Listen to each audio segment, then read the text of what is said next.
Saviez-vous que les icônes de l'âge d'or d'Hollywood voyaient souvent la religion avec un profond scepticisme? Il y en avait qui détestaient la religion, en fait.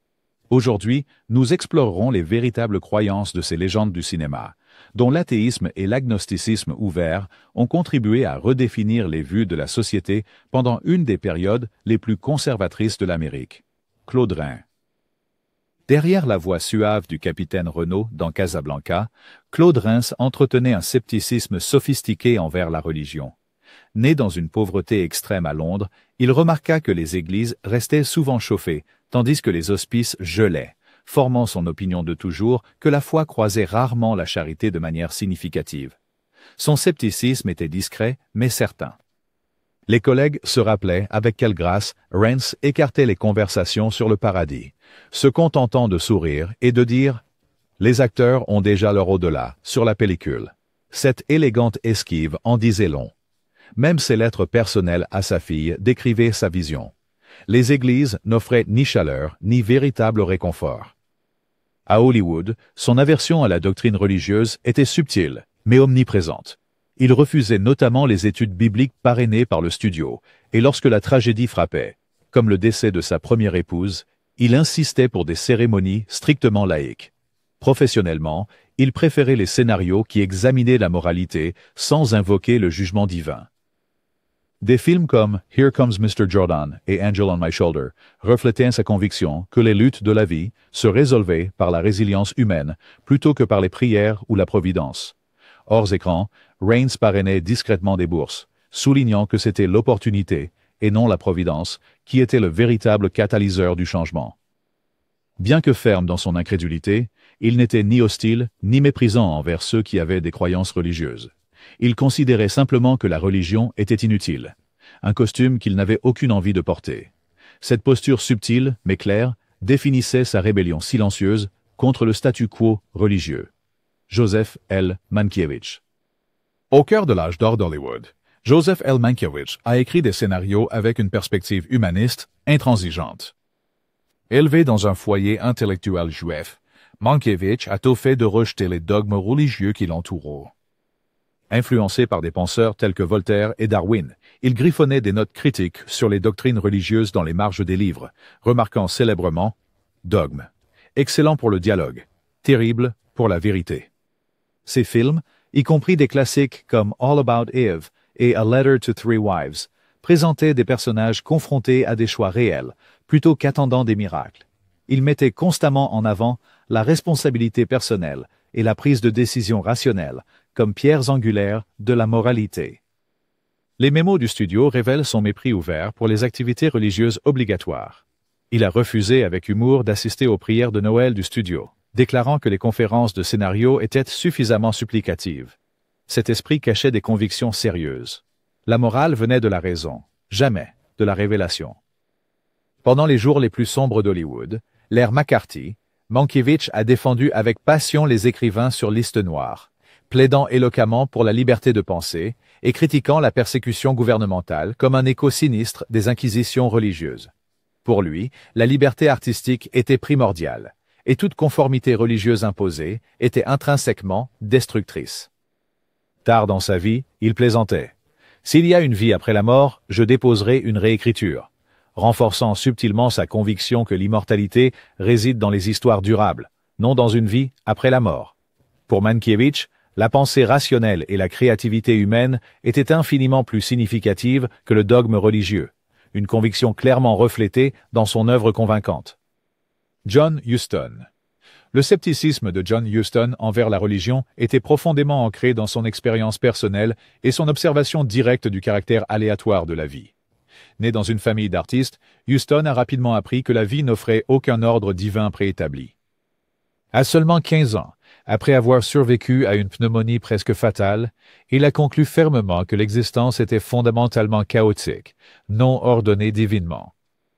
Connu pour des films légendaires tels que Le Faucon maltais et La Reine africaine, Huston intégrait souvent des critiques subtiles des idéaux religieux dans ses récits. Ses carnets révèlent des réflexions mordantes, demandant notamment « Si les hommes ont inventé des dieux, pourquoi pas des oiseaux inestimables ?» Son esprit irrévérent plaçait souvent la religion aux côtés d'illusions fantaisistes. Sur les plateaux de cinéma, Houston est devenu célèbre pour manquer les services religieux du dimanche au profit d'aventures dans le monde réel, comme la chasse ou l'exploration, plaisantant que la nature était sa vraie cathédrale. Ces épisodes ont cimenté sa réputation d'homme trouvant de l'émerveillement dans des expériences tangibles plutôt que dans des sermons. Son mépris pour la censure religieuse est devenu évident pendant son mandat de président du Directors Guild, où il s'est battu avec véhémence contre les mandats religieux restrictifs du Code de production d'Hollywood. Qualifiant les censeurs de grands prêtres de la banalité, Houston se positionnait fermement contre le moralisme imposé. Même personnellement, Houston tenta avec humour de baptiser sa fille comme agnostique, sans succès. À sa mort, ses cendres furent dispersées dans l'océan, symbolisant sa croyance en l'exploration plutôt qu'en une récompense céleste. Pour Houston, la curiosité et les expériences brutes de la vie ont toujours éclipsé la doctrine religieuse. Marlène Dietrich. Dans les cabarets enfumés de Berlin, Marlène Dietrich a découvert que les applaudissements pouvaient facilement remplacer les hymnes. Née en Allemagne en 1901, Dietrich s'est rapidement élevée, de début modeste, à une renommée internationale, devenant l'une des plus grandes stars du cinéma classique. Connue pour ses rôles glamour et sa présence imposante dans des films tels que L'Ange bleu et Shanghai Express, Dietrich exprimait ouvertement son scepticisme envers la religion organisée, la traitant souvent avec un mélange de dédain et d'esprit acerbe. Lorsqu'un journaliste lui a un jour demandé si elle craignait l'enfer, Dietrich répondit fameusement, en exhalant élégamment la fumée de cigarette, « Chérie, je porte mon propre feu. » Ces journaux révèlent une méfiance claire envers le clergé, en particulier ceux qui condamnaient publiquement son image osée, mais cherchaient en privé ses autographes. Pendant la Seconde Guerre mondiale, tout en divertissant les troupes à travers les spectacles de l'USO, elle refusait ostensiblement les bénédictions des aumôniers, soulignant plutôt aux soldats que le véritable courage provenait de la camaraderie plutôt que de l'intervention divine. Sa vision du monde séculier était succinctement capturée dans une autre réplique célèbre. « Je ne crois pas en Dieu, je crois en moi-même. » La philosophie personnelle de Dietrich était ancrée dans une autocréation et une autonomie implacable. Elle réinventait les normes de genre, le style, l'accent, et même son identité nationale avec une remarquable aisance. Des amis proches, comme Ernest Hemingway, la taquinaient souvent à propos du salut. Dans le style typique de Dietrich, elle réagissait à ses plaisanteries avec indifférence, sirotant ses martinis avec désinvolture.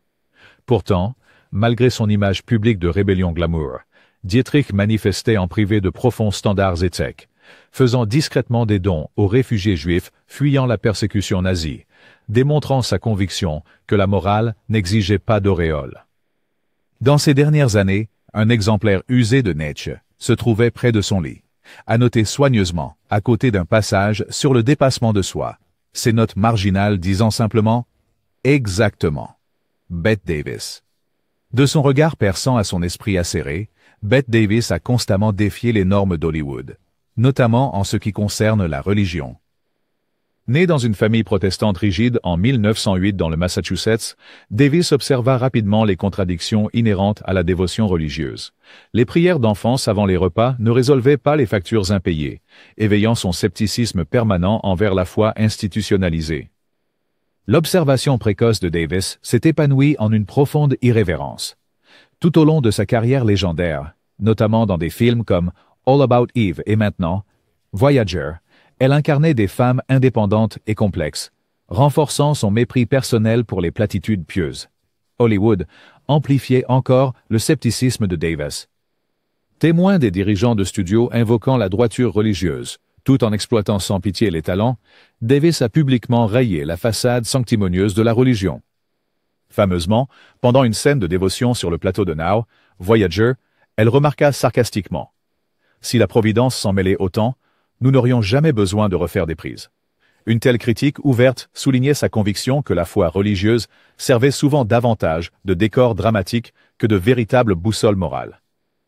Hors écran, Davis organisait de notoires brunchs dominicaux, critiquant ouvertement les télévangélistes et l'hypocrisie religieuse tout en sirotant des Bloody Mary.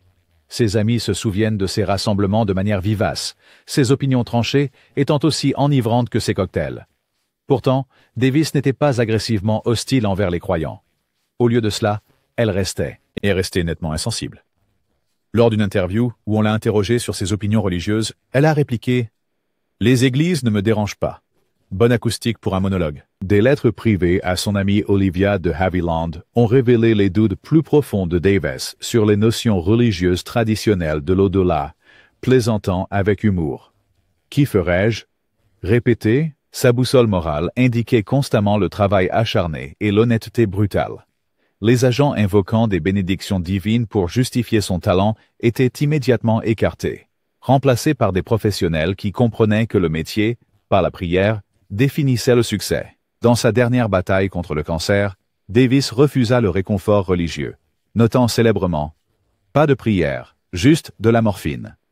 Même à la fin de sa vie, elle resta authentique sans s'excuser, farouchement engagée envers la réalité plutôt que les illusions réconfortantes. La vie de Davis était donc une leçon magistrale de réalisme, dépouillée de tout vernis religieux sentimental, incarnant une intégrité qui définissait son remarquable héritage hollywoodien. Richard Burton. Richard Burton, l'un des acteurs les plus charismatiques de sa génération, portait un scepticisme envers la religion profondément ancré dans ses racines galloises. Né en 1925 dans un village minier imprégné de la culture des chapelles, les premières expériences de Burton ont forgé une vision conflictuelle de la foi. Être témoin de mineurs priant sincèrement tout en endurant des souffrances incessantes a instillé des doutes durables. À Oxford, le scepticisme de Burton s'est approfondi alors qu'il dévorait les philosophes athées, élaborant sa critique emblématique selon laquelle la religion n'était que de l'hypocrisie organisée, comme les syndicats d'acteurs, mais avec de pires costumes. Les journaux de Burton, publiés à titre posthume, révèlent des conflits internes concernant son abandon de la foi religieuse, souvent éclipsé par la culpabilité de prétendre le contraire. Il a célèbrement débattu avec des collègues catholiques pendant le tournage de Who's Afraid of Virginia Woolf, invoquant des arguments épicuriens contre la justice divine, démantelant avec confiance le raisonnement religieux à travers une critique intellectuelle rigoureuse. Son mariage tumultueux avec Elizabeth Taylor, elle-même quelque peu spirituelle, a mis en lumière avec humour la vision du monde séculaire de Burton. Taylor plaisantait en disant que leur mariage était sanctifié par la vodka, et non par des vœux religieux. Pour Burton, l'alcool engourdissait temporairement ses angoisses existentielles, qu'il décrivait poétiquement comme le silence effrayant des cieux vides. Néanmoins, il vénérait les rituels religieux purement comme de la poésie, récitant souvent des psaumes pour leur rythme plutôt que pour leur sens. Le scepticisme de Burton était philosophique, pas nihiliste. Son appréciation littéraire l'attirait vers des traditions poétiques qui résonnaient plus profondément que les Écritures. Tard dans sa vie, lorsqu'on lui a demandé s'il craignait de faire face à Dieu, il a ri ironiquement, affirmant qu'il avait joué suffisamment de roi pour bluffer n'importe qui, divin ou mortel. À la demande de Burton, sa pierre tombale ne portait pas de croix, uniquement une ligne poignante de Dylan Thomas, célébrant la musique humaine plutôt que les hymnes célestes. L'inscription symbolisait parfaitement la philosophie de sa vie. La beauté, le sens et la rédemption existaient uniquement dans la création humaine. Sa pierre tombale reste un témoignage non seulement du scepticisme de Burton, mais aussi de sa profonde révérence pour l'humanité elle-même, soulignant une vie qui a rejeté le jugement divin au profit de la passion terrestre, de l'art et de l'honnêteté humaine brute. Spencer Tracy. L'autorité de l'écran de Spencer Tracy.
Sa longue relation avec Katharine Hepburn existait en dehors de la doctrine catholique.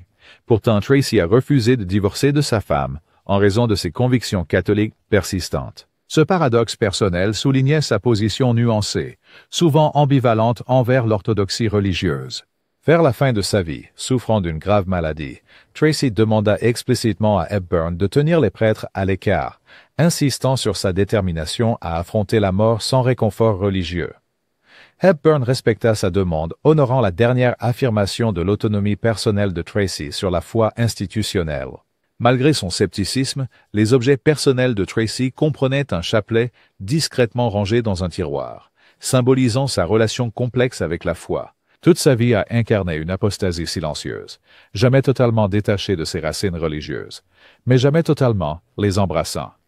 Tracy est ainsi devenue une icône, non seulement de la gravité cinématographique, mais d'une profonde ambivalence spirituelle, caractéristique de ceux qui luttent profondément avec des identités religieuses héritées. Son histoire reste captivante précisément parce qu'elle refuse une catégorisation facile, incarnant la réalité complexe du doute sous la surface polie de l'image dorée d'Hollywood.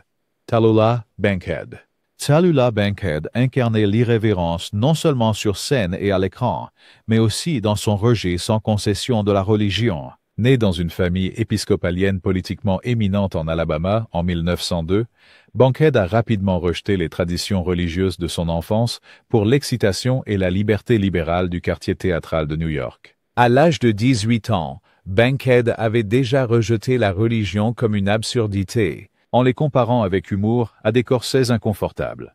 Sa défiance n'était pas seulement verbale, mais exécutée publiquement. Les fêtes légendaires de Bankhead comprenaient des sermons parodiques ridiculisant les prédicateurs revivalistes du Sud, souvent agrémentés de boas en plumes et d'auréoles en papier d'aluminium, une satire délibérément provocante de la piété performative de la religion. Bankhead se délectait de confronter ouvertement l'hypocrisie religieuse, utilisant astucieusement l'humour comme sa principale arme. Pourtant, sous sa critique flamboyante, se cachait un esprit véritablement éthique. Bankhead finançait anonymement de nombreux orphelinats, démontrant clairement sa conviction que la compassion et la moralité véritable n'avaient pas besoin de validation religieuse. Lorsqu'elle fut directement accusée d'impiété, elle répliqua célèbrement « Ma conscience et moi nous entendons très bien. Beaucoup de place dans ce lit. » Sa carrière, avec des rôles dans des pièces comme The Little Foxes et des films comme Lifeboat d'Hitchcock, reflétait cet engagement constant et intrépide envers l'authenticité. Elle a délibérément choisi des personnages incarnant l'indépendance et la complexité morale, remettant activement en question les représentations traditionnelles d'Hollywood de la vertu religieuse. La philosophie personnelle de Bankhead célébrait l'autonomie individuelle et la moralité séculière. Plutôt que de rejeter la moralité elle-même, elle a simplement rejeté le monopole de la religion sur la définition des normes morales. Son scepticisme déclaré envers la religion était fondamentalement lié à sa rébellion plus large contre les contraintes sociétales, faisant d'elle une figure pionnière du féminisme laïque à Hollywood. L'héritage de Tallulah Bankhead perdure précisément à cause de son authenticité implacable. Son refus d'accepter la religion sans question, combiné à son rejet théâtral sans réserve des normes sociales, l'a marquée de façon permanente comme une dissidente emblématique, provocante, spirituelle et absolument inoubliable. David Niven. Le charme élégant de David Niven à l'écran dissimulait une perspective réfléchie et discrètement sceptique sur la religion. Né à Londres en 1910, orphelin jeune, Niven a été confronté très tôt à la tragédie, suscitant des doutes perpétuels sur les doctrines religieuses promettant une protection divine. Lorsqu'un aumônier de pensionnat a rationalisé ses tragédies personnelles comme le grand dessein de Dieu, le jeune Niven a répondu franchement « Alors, Dieu conçoit mal ». Ce scepticisme doux imprégnait la carrière d'acteur distingué de Niven, notamment dans des films comme Le Tour du monde en 80 jours et Tables séparées. Pendant son service militaire pendant la Seconde Guerre mondiale, il remarquait fréquemment que le courage et la bravoure provenaient plus sûrement d'une formation disciplinée que des bénédictions des aumôniers. Niven croyait fondamentalement en la résilience humaine plutôt qu'en l'intervention divine. Professionnellement, Niven gardait une distance polie et mesurée vis-à-vis de la pratique religieuse. Il évitait respectueusement les jurons invoquant Dieu, substituant avec humour des expressions comme comme Old Boy, expliquant candidement qu'invoquer une divinité dont il doutait lui semblait à la fois impoli et illogique. Bien qu'il évitât une hostilité manifeste envers la religion, Niven maintenait des limites fermes. Lorsque les producteurs proposèrent un baptême pour faire de la publicité, Niven refusa calmement, en remarquant succinctement « Je suis un acteur, pas une mascotte ». Plus tard, en luttant contre la SLA, Niven accepta gracieusement les prières de ses amis, non par croyance, mais par appréciation de leur gentillesse. Ces dernières années ont montré avec émotion sa dignité et son agnosticisme poli, magnifiquement résumé dans son doux aveu. « Vos prières vous réconfortent. Votre compagnie me réconforte. » Le sécularisme de Niven était typiquement britannique, subtil, respectueux et sobrement élégant. Son refus de participer à une religion organisée n'a jamais diminué son empathie ou son intégrité, illustrant clairement comment une vision du monde laïque pouvait coexister harmonieusement avec la gentillesse et la décence. David Niven reste donc une figure fascinante, précisément en raison de cet agnosticisme nuancé, démontrant éloquemment que le scepticisme et la gentillesse ne sont pas mutuellement exclusifs. Une réflexion intemporelle de force tranquille au-delà de la façade d'Hollywood. Montgomery Clift. Les yeux perçants de Montgomery Clift à l'écran reflétaient une vie profondément marquée par des luttes privées et des doutes spirituels. Né dans le Nebraska en 1920, dans une famille aisée mais émotionnellement distante, l'éducation de Clift offrait peu de guidance religieuse, le laissant spirituellement à la dérive. Malgré de brèves rencontres avec l'école du dimanche épiscopal, Clift considérait la religion principalement comme un lieu offrant des donuts, plutôt qu'un éclairage divin.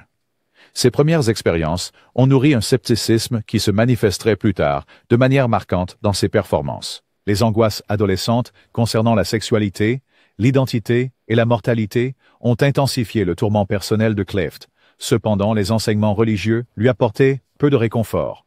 Au lieu de cela, il trouvait les récits rassurants de la religion institutionnalisée creux et insensible aux véritables complexités de la vie. Son scepticisme s'est approfondi après un terrible accident de voiture en 1956, laissant son beau visage définitivement marqué et son âme encore plus meurtrie.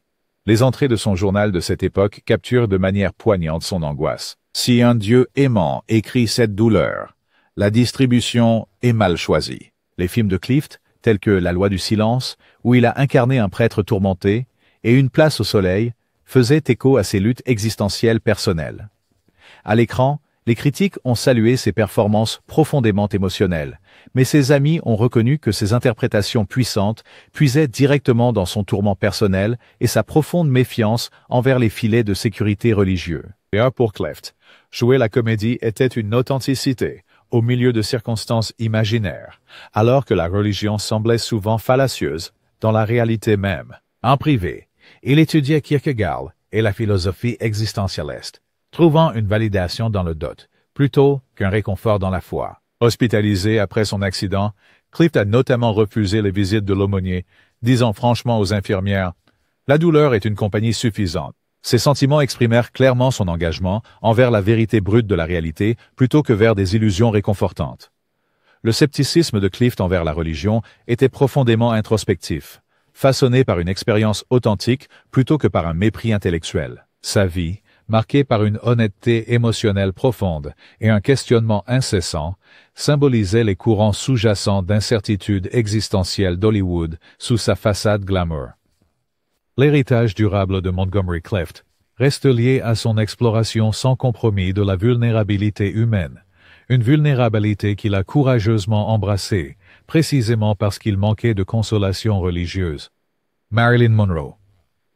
Marilyn Monroe, l'icône ultime de glamour et de vulnérabilité d'Hollywood, nourrissait discrètement un scepticisme complexe à l'égard des enseignements religieux traditionnels. Née Norma Jean Mortenson en 1926, la jeunesse de Monroe fut marquée par l'instabilité, les foyers d'accueil et une brève mais traumatisante association avec la science chrétienne, où la religion refusait souvent l'intervention médicale nécessaire. Ces expériences ont inculqué un scepticisme précoce, associant la religion à la négligence plutôt qu'aux soins.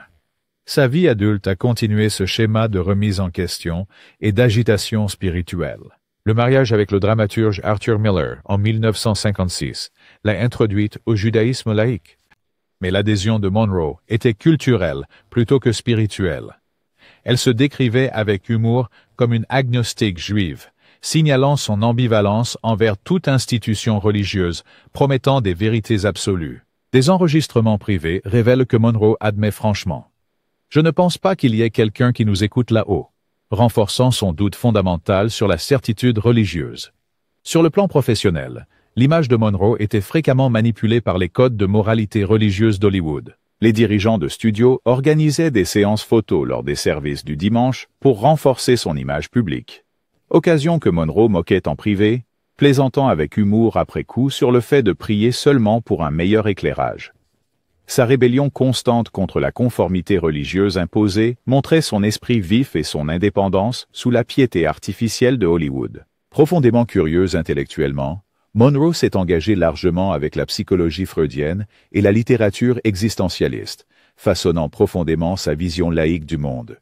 Elle portait notamment une étoile de David, moins par conviction religieuse que comme une rébellion symbolique contre les pressions de la censure. Publiquement interrogée sur les héros et les saints, elle a déclaré avec assurance n'admirer que les créations humaines, rejetant explicitement les mythologies divines. Tragiquement, la mort prématurée de Monroe, en 1962, a suscité des jugements moraux superficiels de la part de certaines figures religieuses, qualifiant sa mort de punition divine.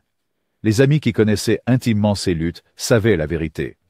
Marilyn luttait courageusement avec un traumatisme personnel, non pas une rétribution divine. Son héritage durable réside dans son exploration honnête, bien que douloureuse, de la fragilité humaine, transcendant l'hypocrisie religieuse d'Hollywood et symbolisant plutôt la dignité profonde inhérente à la découverte de soi laïque. Hugh Hefner. Hugh Hefner, l'iconique fondateur du magazine Playboy, n'était pas seulement un magnate des médias.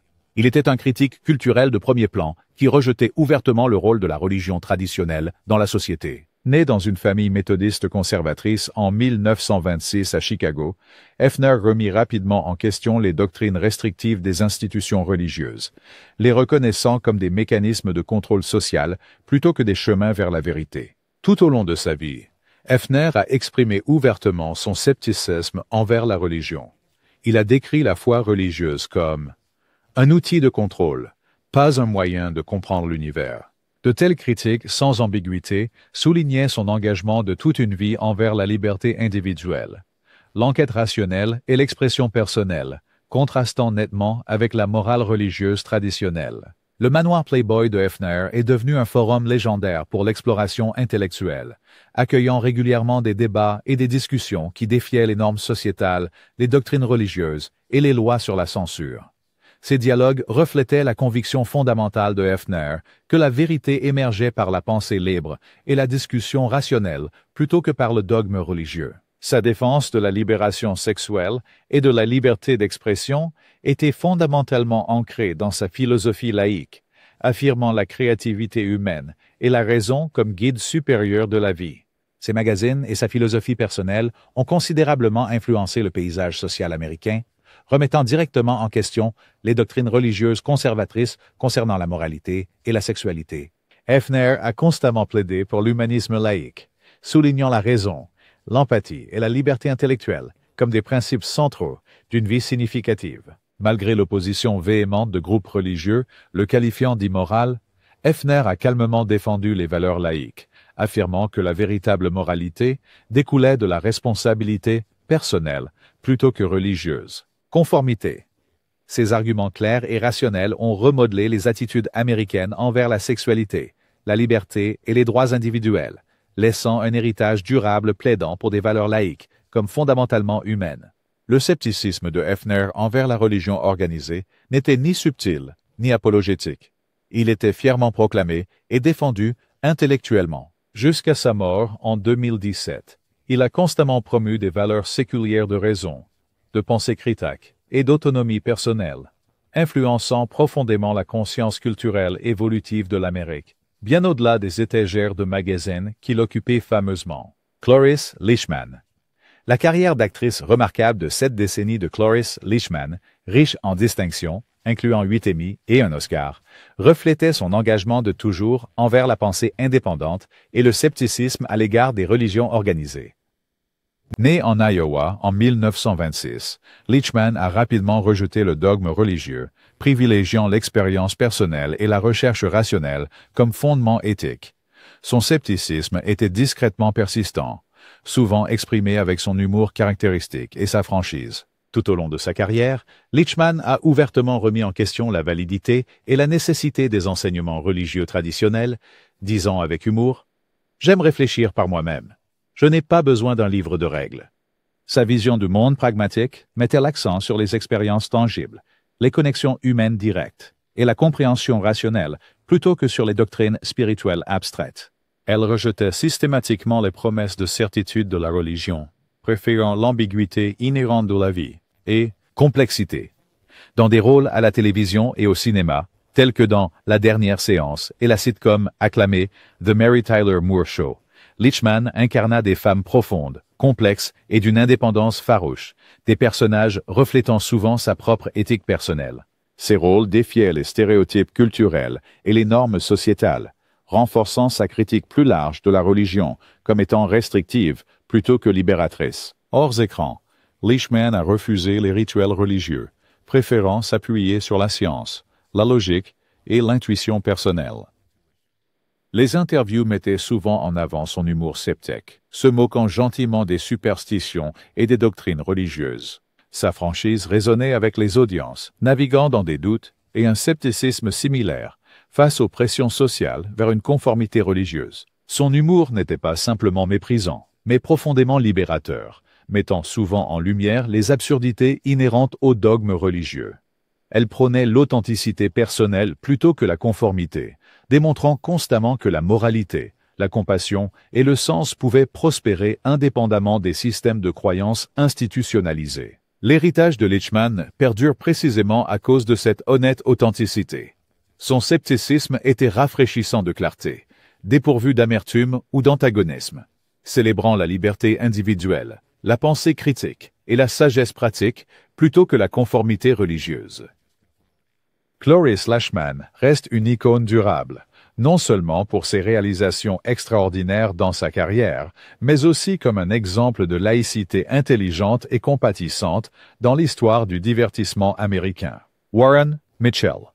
Warren Mitchell, acteur britannique bien aimé, renommé pour son rôle emblématique d'Alf Garnett dans Till Death Us Do Part, a constamment démontré un scepticisme acerbe et irrévérencieux envers la religion. Né Warren Mitchell à Londres en 1926, de parents immigrés juifs russes, Mitchell a grandi en étant témoin des contradictions inhérentes aux enseignements religieux. Son scepticisme a rapidement évolué pour devenir une caractéristique personnelle et artistique déterminante, imprégnant à la fois ses performances publiques et ses conversations privées d'un commentaire satirique mordant sur les absurdités de la religion. Tout au long de sa longue carrière, l'esprit de Mitchell a renommé démantelé les doctrines religieuses avec une précision chirurgicale. Il se moquait ouvertement des sermons religieux, déclarant avec humour « Je ne suis pas fan des sermons. Je préfère obtenir mes réponses de la vie elle-même. » Cette déclaration succincte illustrait sa croyance fondamentale. La vérité et la moralité émergent naturellement à travers l'expérience vécue plutôt que par des rituels prescrits. Son style comique était sans détour, utilisant souvent le sarcasme pour éclairer l'hypocrisie religieuse. Mitchell utilisait fréquemment l'humour pour souligner les incohérences qu'il percevait dans les dogmes religieux, présentant une critique relatable qui résonnait puissamment auprès des publics confrontés à leurs propres doutes sur la foi institutionnelle. Pourtant, la critique de Mitchell n'était jamais purement négative. Au lieu de cela, il s'engageait profondément avec les normes sociales, encourageant la pensée critique par la satire. Ses personnages, en particulier Alf Garnett, exposaient vivement les pièges de la pensée dogmatique, reflétant la critique sociétale plus large de Mitchell de l'adhésion religieuse sans remise en question. Son approche franche offrait au public une perspective rafraîchissante sur la religion, non par une condamnation sévère, mais par un humour véritablement divertissant et perspicace. En dehors de la scène, le scepticisme de Mitchell restait constant. Il privilégiait la curiosité intellectuelle, l'observation rationnelle et le raisonnement fondé sur des preuves plutôt que les explications religieuses. La volonté de Mitchell de défier publiquement les conventions religieuses a largement influencé les conversations culturelles britanniques sur la foi, la tradition et l'autonomie individuelle. L'héritage de Warren Mitchell dépasse le cadre de l'acteur. Il réside dans sa défense intrépide et humoristique de la pensée rationnelle et de l'investigation indépendante. À travers le rire, Mitchell a efficacement remis en question les revendications autoritaires de la religion, offrant au public une alternative séculière, dynamique, à la fois aveugle. Une approche aussi divertissante qu'intellectuellement libératrice, l'inscrivant définitivement comme l'une des voix séculières les plus influentes du divertissement britannique.